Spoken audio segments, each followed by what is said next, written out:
waxaan rabaa idan ka warbixiyo mashaariicda taagan ee hadda socoto mashaariic aad u badan ka socoto haday tahay wadooyinkii iyo haday tahay elabooradii iyo haday tahay fatahaadaha hawsha laga haayo wadada kala bayr ilaa feerfeer oo 45 kilomitir dhan hawsheedu waa diyaar waqti dhawaana la bilaabaa hadii ilaahay raalli ka noqdo waana wada laamiye magaalada beledweyne gudaheeda dhowr mashruuca ka socoto mashruuc wadooyin oo ilaa 12 kilomitir oo labada gidi ee magaalada ka kala socdo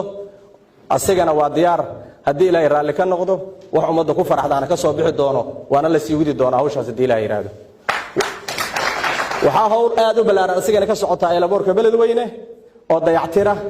asagana insha Allah waqti dhow waxa la arki doonaa waati culeys badan hadii fatahaada iyo hadii yimaadii roobku lagala kulmi jiree in iyadoo roob da'ay la isaga digi doonaan rajaynayna hawlaha ka socdo hadii ilaahay raalli ka noqdo waana naga go'an tahay ummadaas si dhib yar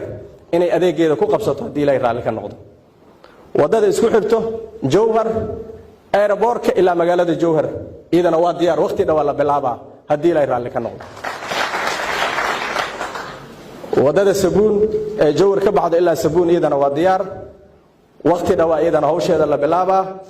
ilaa 12 kilomitir na magaalada dhexdeeda wadooyinka magaalada Jowhar idana sidoo kale intood laga bilaabaa waxaan ka soo booday magaalada beledweyne idana arintii waxa ka mashruuci World Bank oo maal gelinayay muxuu ahaa interlog la dhigayo magaalada gudaheeda asagana waqti dhow bilaabanayo hadii ilaahay raalli ka noqdo mashaariicda bixirinada waxaad ogtihiin dib badan oo fatahaado ay dadka ku haysay labada dhinac ee webiga hawl balaaran ka socoto waana sii soconay intii bal la dareemayo meel uu ka jilcan yahay webigana hawshaas waa wadi doonaa hadii ilaahay raalli ka noqdo waxa asagana gabagaba marayo airportka buuloburto asagana dayactir iyo faysin lagu sameeynayo si lagu wareejinayo asaguna meel gabagaba oo maraya airportka Jowhar asagana sidoo kale intood balaarina lagu sameeynayo si diyaaradaha waaweyn ay uga digi karaan asagana waa gabagabo waa badhamaad uu jooga asagana waxaan rabaa inaan mar labaad iyo mar saddexaad uga mahad celiyo wada shaqaynta iyo wanaaga maaragtay baarlamaanka dhexdiisa gudoonka iyo baarlamaanka intaba sida isugu duuban yihiin runtii waa uga mahad celinayaa bulshooyinka Hirshabeellana waxaan leeyahay kalfadhigiisa insha Allah horumar iyo guul aan u rajaynayaa balantaynu waa in la wada shaqeeyo in maaragtay taladaynu midaasnaato